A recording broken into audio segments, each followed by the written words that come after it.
ప్రియమైన దైవజనాంగమ, దేవాది దేవుడు ఒక్కడు అన్న సంగతి ఉదయం మనం తెలుసుకున్నాం. దేవుని గురించినటువంటి జ్ఞానాన్ని ఇప్పుడు మనం సొంతం చేసుకుంటున్నాం.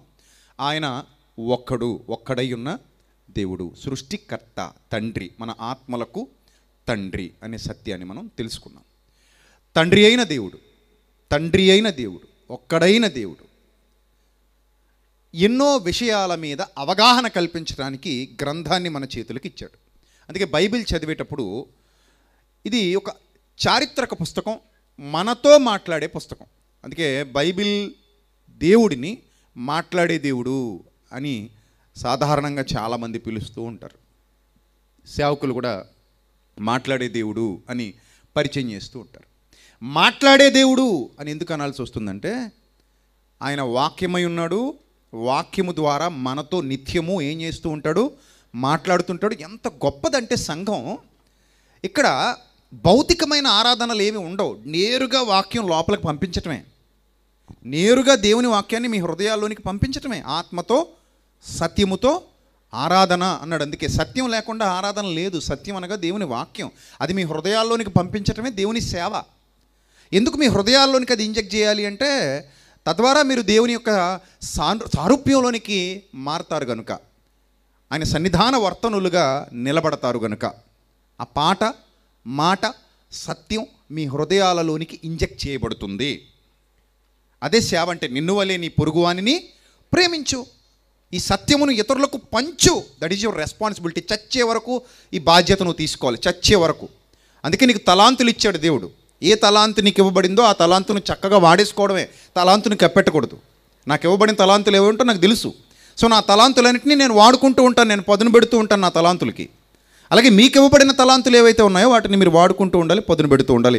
ఓవరాల్గా మనిషిని చైతన్యపరచడం, మనిషిని ఆలోచింపచేయటం, మనిషిని జ్ఞానిగా చేయటం, మనిషిని అజ్ఞానంలో నుండి బయటికి తీసుకొని రావడం, నిత్య జీవానికి నడిపించటం, ఇది దేవుని యొక్క విధి, ఆయన ఆలోచన. మరి అలాంటి దేవుడు విగ్రహము వట్టిది అన్నాడు. వట్టిదైన విగ్రహం విషయంలో ఎందుకంత సీరియస్గా ఉన్నాడు ఆయన? విగ్రహము వట్టిది అని చెప్పింది ఎవరు? దేవుడే కదా. మరి ఎందుకంత సీరియస్ అయిపోయాడు పాత నిబంధన కాలం నుంచి? అంటే దేవుడికి విగ్రహం అంటే అసహ్యమా? ఇంతకీ విగ్రహాన్ని పొడి చేస్తే ఏమొస్తుంది? విగ్రహాన్ని పొడి చేస్తే ఏమొస్తుంది? రా మెటీరియల్ అవుతుంది. అంటే ఏమవుతుంది? బంగారంతో చేస్తే బంగారపు పొడి అవుతుంది, ఇత్తడితో చేస్తే ఇత్తడి పొడి అవుతుంది, వెండితో చేస్తే వెండి పొడి, మట్టితో చేస్తే మట్టి పొడి. అంతేనా? అణువులు పరమాణువులుగా మారిపోద్ది. అంతేనా? బూడిదతో చేస్తే బూడిదైపోద్ది. అంతే. మరి అది ఆయన సృష్టిలో భాగమేగా. పొడి చేస్తే ప్రకృతిలో కలిసిపోద్దా? పొడి చేస్తే ప్రకృతిలో కలిసిపోద్దా? ఎవడైనా గుర్తించగలడా ఇక దాన్ని? పొడి చేసి ప్రకృతిలో కలిపితే ఎవడైనా గుర్తించగలడా? గుర్తించలేడు. అలాంటి చిన్నదానికి ఎందుకు అంత సీరియస్ అయిపోయాడు ఆయన? అంత చిన్న విషయాన్ని ఎందుకు ఇశ్రాయేలీల కాలంలో అంత పెద్దగా మాట్లాడడం ఎందుకు? వాటి గురించి పదే పదే మాట్లాడడం ఎందుకు అని అంటే, మీరు గమనించండి, బైబిల్ గ్రంథాన్ని జాగ్రత్తగా చదవండి. దేవునికి విగ్రహాలంటే అసహ్యం కాదు, జ్ఞానైనా. దేవునికి విగ్రహాలంటే అసహ్యం కాదు. ఆయనకి ఎంత మాత్రం విగ్రహం అంటే అసహ్యం కాదు. మరి దేంటి అసహ్యం? ఎందుకు? దేని మీద ఆయనకు అసహ్యం అంటే, మనిషి అజ్ఞానం మీద అసహ్యం. దేని మీద అసహ్యం?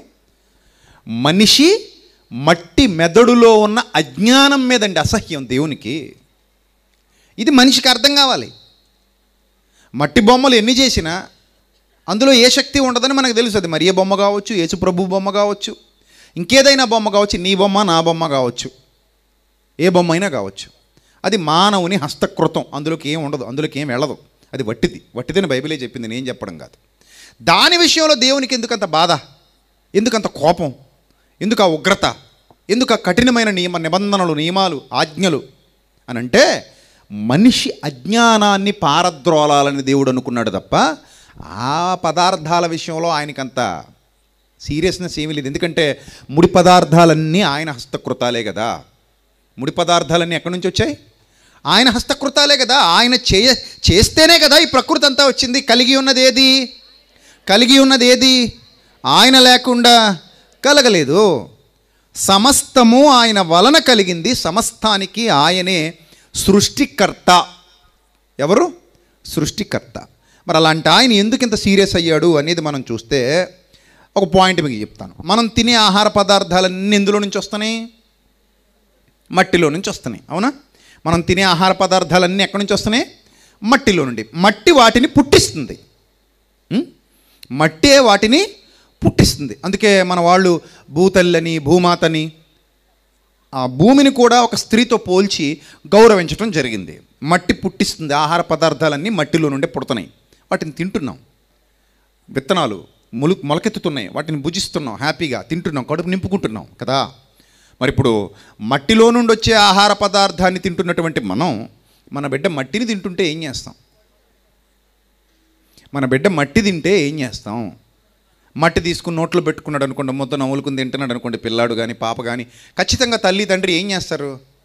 కొడతారు, బుద్ధి చెప్తారు, తప్పురా అంటారు, తప్పురా అంటారు. ఇంతకీ మీ కోపం మట్టి మీద, బిడ్డ మీద?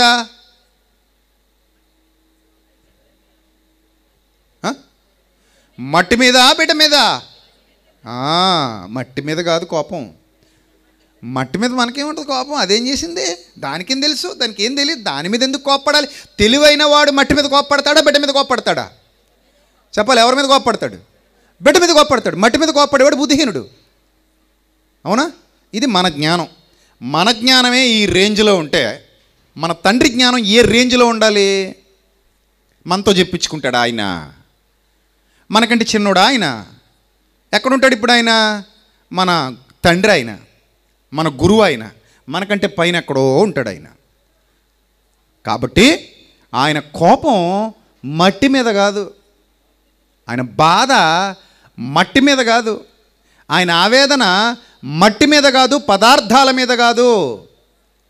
ఆ పదార్థాలను రూపకల్పన చేసి వాటిని ఆయనకు, ఆయన మహిమకు ఆపాదిస్తూ అజ్ఞానంలో బ్రతుకుతున్న మనిషి ఆలోచనల మీద దేవుని కోపం రగులుకుంటుంది.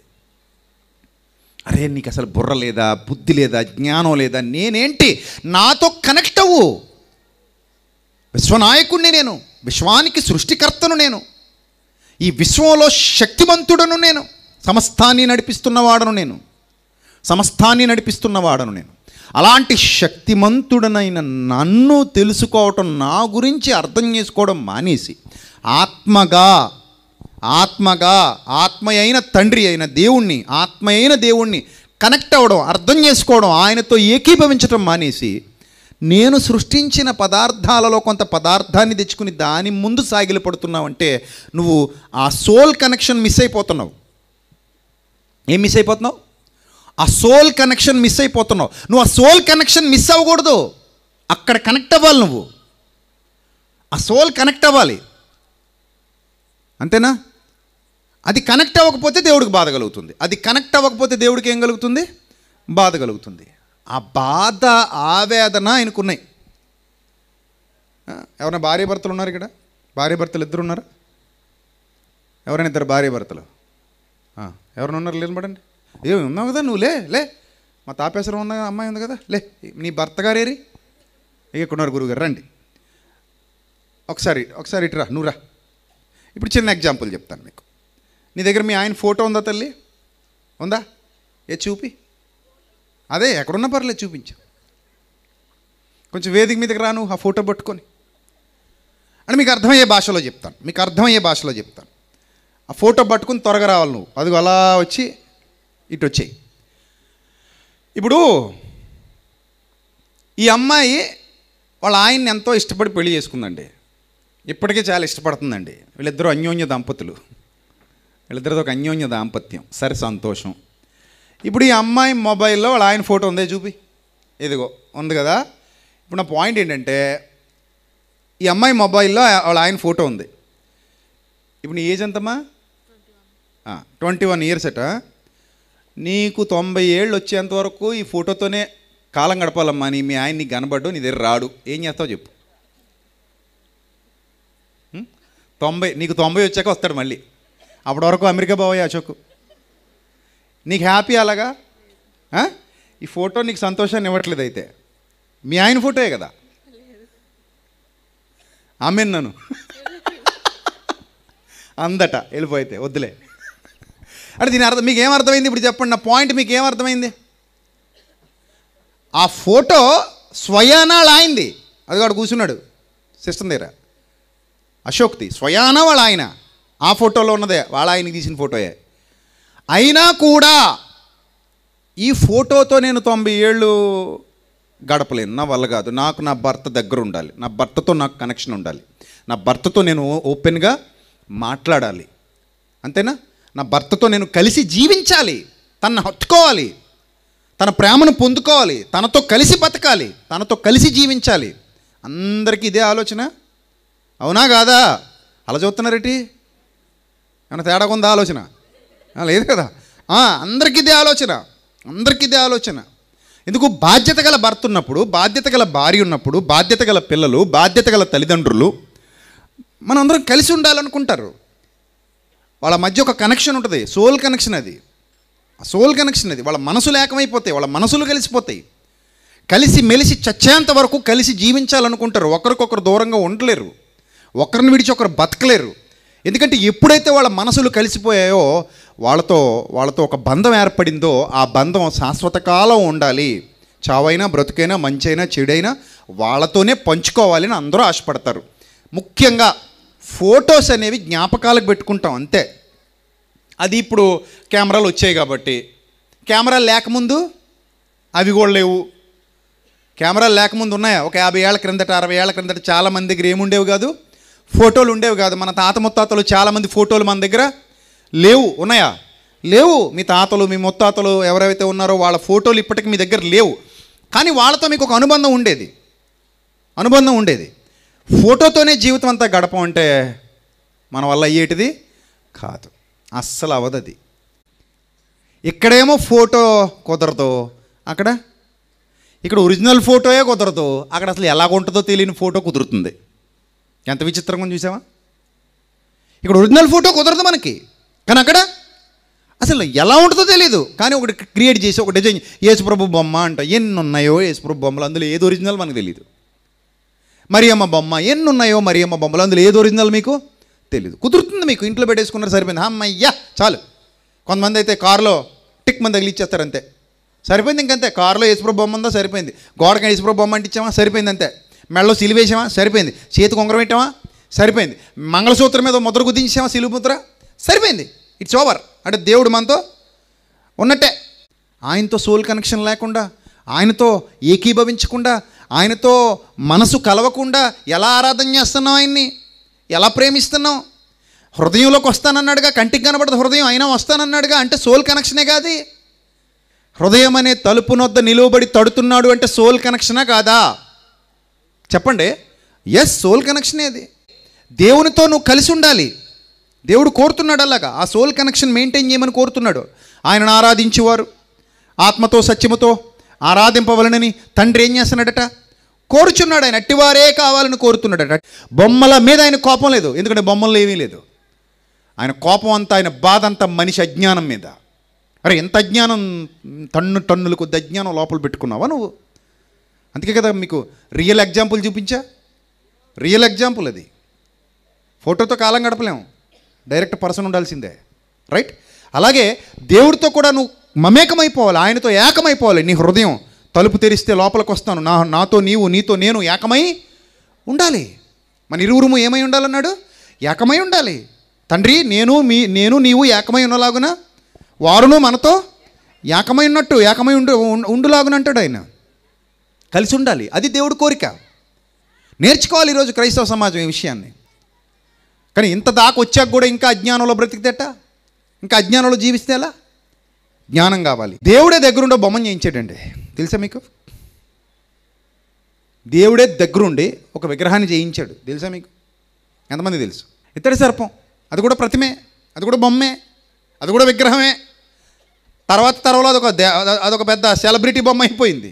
ఆరాధనకు పాత్రురాలైన బొమ్మగా మార్చిపడేసారు దాన్ని. అదిగో మీ స్క్రీన్ మీద చూస్తున్నారు.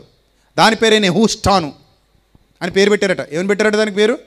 నెహుష్టాన్ అని పేరు పెట్టి ఆరాధించడం మొదలుపెట్టారట దీన్ని. ఆయన చేయించిన ప్రతిమకి వీళ్ళు చేసిన ప్రతిమకి తేడా ఏంటంటే ఆయన కేవలం ఒక సింబాలిక్ ప్రతిమను చేయించాడు, దాన్ని యేసు ప్రభు వారికి సాదృశ్యంగా పెట్టాడు. ఆ యేసు ప్రభు వారికి సాదృశ్యం అని నేర్పించడానికి పెట్టాడు తప్ప దానికి మహిమను ఆపాదించి దాన్ని ఆరాధించమని చెప్పలేదు. దానివైపు నిదానించి చూడండి, ఇది ఛాయ. నిజ స్వరూపం ఎక్కడుంది? క్రీస్తులో ఉంది. అది యోహాను సువార్త 3వ అధ్యాయం 13-14 వచనాల్లో బయలుపరిచాడు. యోహాను సువార్త 3వ అధ్యాయము 13-14 వచనాల్లో ఆ విషయాన్ని బయలుపరిచాడు. మీరు రాసుకోండి, తర్వాత చదువుకోండి. అరణ్యములో మోషే సర్పముని ఎలాగూ ఎత్తెనో అలాగే మనుష్య కుమారుడు కూడా ఏమవ్వాలి? ఎత్తబడాలి. మనుష్య కుమారుడు కూడా ఏమవ్వాలి? ఎత్తబడాలి. రైట్. అది ఆయన వ్రాయించినటువంటి విషయం. ప్రతిమ జస్ట్ సింబాలిక్గా పెట్టబడింది అక్కడ, సింబాలిక్గా అంతే. ఆరాధించడానికి పెట్టల. పిల్లలకు బొమ్మ కొనిస్తాం ఆడుకోవడానికి మాత్రమే, కానీ ఆ బొమ్మే మా నాన్న అంటే మాత్రం చిరాకు వస్తుంది. ఈ బొమ్మే మా అమ్మ అంటే మాత్రం చిరాకు వస్తుంది. నేను ఈ బొమ్మనే ప్రేమిస్తాను తప్ప నిన్ను ప్రేమించాలంటే మాత్రం చిరాకు వస్తుంది. ఇదే సేమ్ ఇక్కడ. అంటే దీన్ని బట్టి మీకు ఏమర్థమైంది? మీ కోపం, దేవుడి కోపం బొమ్మ మీద మనిషి మీద? చెప్పాలి, అందరూ చెప్పాలి. దేవుడి కోపం బొమ్మల మీద మనిషి మీద, మనిషి అజ్ఞానం మీద. ఇప్పుడు బొమ్మల మీద మనకెందుకు కోపం? మరి మీలో కోపం ఉందా లేదా? అబ్బో, పైకి కనబడిన కోపం చాలా ఉంది లోపల. అబద్ధాల మీద కోపం ఎందుకండి మీకు? అది అబద్ధం అని తెలిసింది, కోపం ఎందుకు? ద్వేషం ఎందుకు? పగెందుకు? ప్రతీకారం ఎందుకు? ఎందుకు సీరియస్గా తీసేసుకుంటారు దాన్ని? అది ఒట్టిదే కాదా? ఒట్టిదే. ఎందుకంత సీరియస్గా తీసేసుకుంటారు దాన్ని? లైట్ తీసుకోవాలిగా. అబద్ధాన్ని లైట్ తీసుకోవాలా, సీరియస్గా తీసుకోవాలా? లైట్ తీసుకోవాలి. కానీ సీరియస్గా తీసుకునే వాళ్ళు ఉన్నారు లేదా? ఉన్నారంటే బుర్ర తక్కువ వాళ్ళు. మరి అంతే కదా, నీ బుర్ర ఇంకా ఎదగలా, దాన్ని ఎందుకంత సీరియస్గా తీసుకుంటున్నావు? లైట్ తీసుకోదు. అబద్ధం నీకు తెలుసు. జ్ఞానివి నువ్వు, అజ్ఞానివి కాదుగా, అజ్ఞానివి నువ్వు. దేవుడు లైట్ తీసుకున్నాడు, సర్పాన్ని తయారు చేయించాడు, పెట్టాడు, సింబాలిక్గా పెట్టాడు. నా కుమారుడైన క్రీస్తుకి ఇది సాదృశ్యం. త్వరలో మీరు యేసు ప్రభుని చూసి రక్షణ పొందబోతున్నారు. యేసు వైపు నిదానించి చూచి ప్రతివాడు విషం నుంచి విడుదల పొందుతాడు, పాపం అనే విషం నుంచి. అది నేర్పిస్తున్నాడు దేవుడు ఇశ్రాయేలీలకి. అంతవరకు వాళ్ళకి ఏం పెట్టాడు? సింబాలిక్గా ఎత్తడి సర్పాన్ని పెట్టాడు. దాంట్లో ఏ మహిమ లేదు, మోషే తయారు చేశాడు దాన్ని. కానీ కొన్నాళ్ళకు వీళ్ళు దానికి నెహుష్టాన్ అని పేరు పెట్టి దాన్ని ఆరాధించడం మొదలుపెట్టారు. అక్కడ తప్పు చేశారు. అంటే ప్రతిమ మీద కోపం లేదు, ప్రతిమను ఆరాధిస్తూ అజ్ఞానంలో ఉన్న నీ మీద కోపం ఆయనకి. మట్టి మీద లేదు కోపం, మట్టి తింటున్నందుకు బిడ్డ మీద కోపం. బొమ్మ మీద లేదు కోపం, బొమ్మే మా అమ్మ అంటున్నందుకు ఆ అజ్ఞానం మీద కోపం. సో మీ సోల్ కనెక్షన్ ఎక్కడ దేవుడితో మిస్ అవ్వకూడదు. ఎవరైనా సరే ఆయన ఆరాధించేవారు ఆత్మతో సత్యముతో ఆరాధించాలి. ఇక మిగిలిన ఆల్ వేస్ట్. దేన్ని పట్టించుకోకర్లా, సీరియస్గా తీసుకోవద్దు, దేన్ని లైట్ తీసుకోండి. కొంతమంది మేమండి మారు మనసు పొందామండి, క్రీస్తులోకి వచ్చామండి, వస్తే అవన్నీ పగలగొడుతున్నామండి, దగ్గరుండి వీడియో తీసి పెడతావా యూట్యూబ్లో? ఎవడ పెట్టమనండి, నిన్ను ఎవడు పగలగొట్టం? అంత ఎందుకు నీకు? ఎందుకు అంత పిచ్చెందుకు నీకు? అంత కసి ఎందుకు? పగలగొడితే వాటిని నీ బుర్రకాయ పగలగొట్టాలి ముందు, అంతేనా? ఇది కల్లోలాలు రెచ్చగొట్టడం అంతే. ఇవి నువ్వు మారేవు, ఓకే మారేవు, ఏంటి ఇప్పుడు పగలగొట్టాలి? అవి అవసరం? అవి ఏమీ లేదక్కడ, వట్టిదే. ముందు అక్కడ కదా ఎదగాలి మనం. ఏమీ లేదు, ఒట్టిదన్న స్థాయికి ఎదగాలి కదా, ఎదగలేకపోతున్నారు. పగలగొట్టి వీడియోలు పెట్టడం, మళ్ళీ ఈయనే దగ్గరుండి పగలగొట్టించడం, ఇళ్ళకెళ్ళి ఆ వీడియోలు ఫేస్బుక్లో పెట్టి అందరితో గడ్డి పెట్టించుకోవటం. ఎందుకు? మనకు అవసరమా అని అడుగుతున్నాను నేను. ఇదంతా అవసరం లేదు. అంటే రెచ్చగొడుతున్నారు చాలామందిని ఇలాంటి పిచ్చి పనులు చేసి. తప్పు. క్రైస్తవ్యం నేర్చుకోవాలి. అందుకే మిమ్మల్ని మెట్టెక్కించాలని ప్రయాసపడుతున్నాను నేను. నా జ్ఞానం అర్థం కావాలి అంటే చాలా టైం కేటాయించాలి మీరు. అర్థమైందా? నేను చెప్పే మాటలు అర్థం కావాలంటే చాలా టైం కేటాయించాలి. సాదాసీదాగా వచ్చి కూర్చొని వినేసి వెళ్ళిపోతే నేను చెప్పేటువంటి సంగతులు మీకు అంత ఈజీగా అర్థం కావు. నేను చాలా లోతుగా మాట్లాడుతూ ఉంటాను, చాలా లోతైన సంగతులు నేర్పిస్తూ ఉంటాను. ఇవి అర్థం చేసుకోలేక కొంతమందికి చూడండి, అది అరిగించుకోవడం చేతనవ్వదు. బలమైన ఆహారం కొంతమందికి ఏమవ్వదు, అరగదు. అందుకే విరోచనాలు పట్టేసుకుంటే చాలామందికి లూజ్ మోషన్స్. ఎందుకురా బాబు లూజ్ మోషన్స్ అంటే? అది అరగలేదండి నాకు. మరి తినకరా నాయన నువ్వు. బలమైన ఆహారము కొందరికే తగును అన్నాడు, చూశారు? అందరికీ తగదట, పౌలు భక్తుడు చెప్తాడు. అలాగా కొంతమంది అది అర్థం చేసుకునే స్థాయికి ఎదగలేకపోతున్నారు, ఇంకా కిందికి వెళ్ళిపోతున్నారు. కాబట్టి ఇప్పుడు చెప్పండి, మీరు పరిపూర్ణులైతే ప్రతిమల మీద కోపం ఉంటుందా? ప్రభుకుందా ప్రతిమల మీద కోపం? లేదు. దేని మీద ఉంది మరి ఆయన కోపం? మనిషిలో ఉన్న అజ్ఞానం మీద ఉంది, మనిషిలో ఉన్న చీకటి మీద ఉంది. అది పోతే చాలు. అది పోతే చాలు, ఇంక మిగిలిందంతా మనకు అవసరం లేదు, వేస్ట్. అది ఏమీ లేదు అక్కడ. ఏమీ లేనప్పుడు పట్టించుకోవద్దు. మనిషి అజ్ఞానం మీదే దేవుని యొక్క దండయాత్ర, వాక్యం అనే ఖడ్గంతో. అది పోవాలి. మీ హృదయాలు సంస్కరింపబడాలి. మీ హృదయాలలో దేవుని జ్ఞానం వెల్లివిరియాలి. మీరు బాగుపడాలి, చైతన్యవంతులు కావాలి, వివేకవంతులు కావాలి. దేవుని యందు భయభక్తులు నిలిపి పడిపోకుండా జాగ్రత్తగా మిమ్మల్ని మీరు కాపాడుకోవాలంటే ధన్యత దేవుడు మీకు మీ కుటుంబాలకు సమృద్ధిగా అనుగ్రహించునుగాక.